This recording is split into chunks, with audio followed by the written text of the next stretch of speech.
At the end of the last episode, we saw young Becca talking with Raimi, or rather, Raimi chatting away happily with him. Standing nearby, her personal guard was initially seething with anger. However, his expression softened into a calm peace as he watched Raimi smile and laugh so effortlessly with the village boy. The guard thought to himself, perhaps I should just let them talk. For the first time in so long, I am seeing our young miss truly smile. I haven't seen her this genuinely happy in ages. He stood back quietly, a wave of relief washing over him. It is a beautiful thing to see her laugh like this. Ever since her mother passed away, she hasn't been able to smile properly, let alone laugh and talk with anyone. Even though this boy is just a common villager, if he can bring her this much joy, I shouldn't stand in the way. Her happiness is all that matters to me. Soon after, their meeting drew to a close. Even after sitting inside the Grand Imperial carriage, Raimi leaned out of the window, waving her hand enthusiastically. Becca, we will definitely meet again. Sangha, I'll be back next month, I promise. The guard gently scolded her, saying, young miss, please keep your hand inside. It could be dangerous. With that, the carriage rolled away. Once they were gone,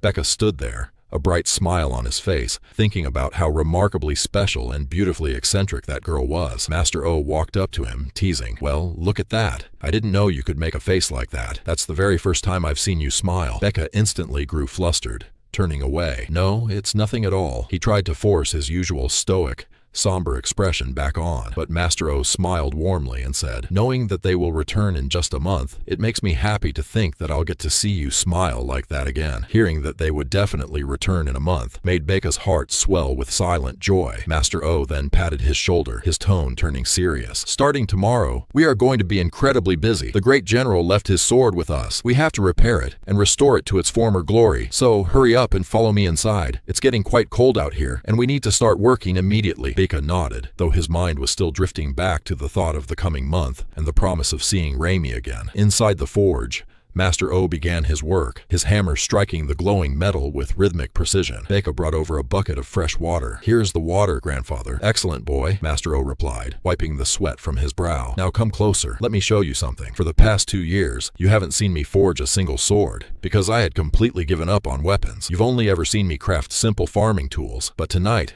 things are different. Becca looked intently at the glowing metal. Are you attempting to repair a longsword? Master O smiled to himself, his suspicions confirmed. I knew it. My instincts about this boy were entirely right. He isn't an ordinary village child. He belongs to a prestigious martial clan. The moment he laid eyes on the piece, he knew exactly what it was. Master O often wondered about Becca's past. Where is his family? Why did he run away from them? And how did he end up in such a miserable state? I know nothing of his circumstances, but as Master O glanced back at Becca, he noticed the boy's hands were trembling violently, his knuckles white with a sudden, deep-seated rage. Inwardly, Becca's mind was screaming. Because of a single sword, my entire family was destroyed. He was thinking of the legendary White Jade sword, the weapon that had drawn the bloodthirsty demonic faction to their doorstep, leading to the slaughter of everyone he held dear. Choking back his anger, Becca blurted out, it's a cursed piece of metal. I absolutely hate swords. I despise all weapons. Master O stopped hammering, looking calmly at the furious boy. A sword is just a sword, child. Becca snapped back. What is that supposed to mean? Why would you say that? Master O looked at the glowing blade. I mean exactly what I said. A sword is merely an object. You are cursing it, blaming it for whatever tragedy befell you, calling it a vile, wicked thing. But a sword has no morality of its own. When a righteous master holds a sword, he uses it to protect humanity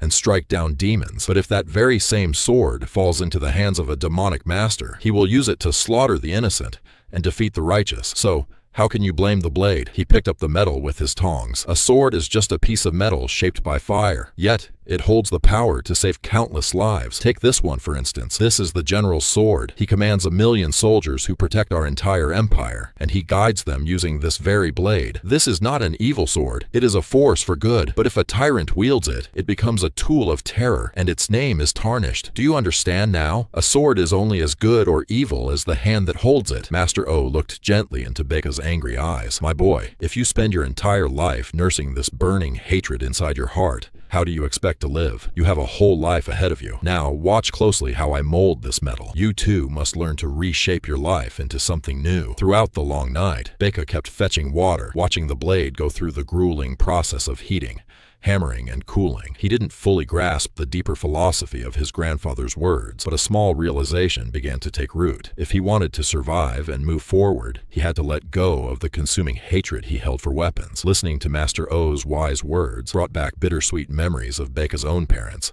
who had loved him unconditionally. He thought of their warmth, and then his mind drifted back to Raimi. That little girl, she really cares for me. I think she genuinely likes me, he thought, a faint blush creeping back onto his cheeks. In just a few weeks, the month will be up. They will come back to collect the sword, and Raimi will be with them. She promised she would come see me, humming a soft tune. Baeka walked into the main house, feeling a rare sense of peace, but the moment he stepped inside, his heart plummeted. Master O was lying motionless on the ground. "Grandfather!" Baeka screamed, rushing to his side. He desperately carried the frail old man to his bed and ran to fetch the village doctor. After a thorough examination, the doctor pulled a heavy blanket over the unconscious old man and sighed deeply. Baeka grabbed the doctor's sleeve, his voice trembling.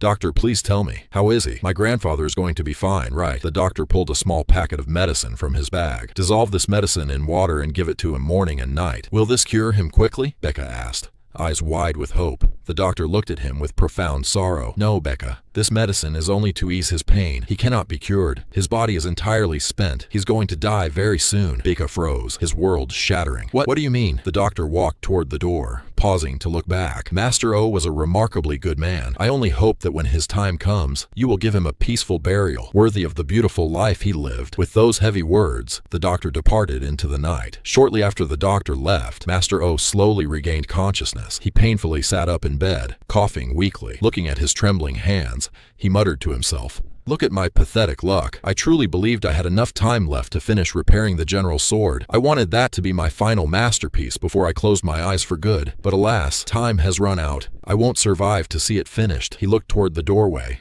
his eyes filling with tears. "But my heart breaks for young Song Baeka. I brought that poor child into my home 2 years ago to give him a family, and now I'm going to abandon him and leave him all alone again." Suddenly, the heavy echoing sound of a hammer striking metal rang out from the adjoining workshop. Someone was hitting a blade with furious, frantic force. Confused and worried, Master O dragged himself out of bed and limped into the forge. "Who is working at this hour of the night?" When he stepped into the room, he was horrified by what he saw. Baeka was swinging the heavy blacksmith hammer with all his might, desperately trying to smash and break the general's sword into pieces. Tears streamed down his face as he struck the metal again and again. "If I destroy this cursed sword, it will all stop!"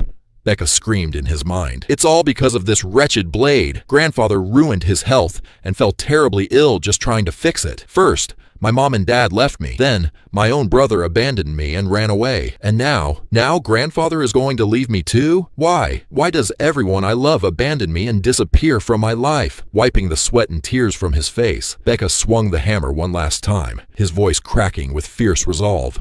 "I won't let it happen this time. I won't let anyone leave me again. I will make myself so incredibly strong that no one will ever be able to abandon me, ever again." With Baeka's heart-wrenching vow, Episode 8 comes to an emotional end. Will Master O really lose his battle with illness and leave Baeka entirely alone? Or is there a different destiny waiting for the broken boy? Find out in the next episode.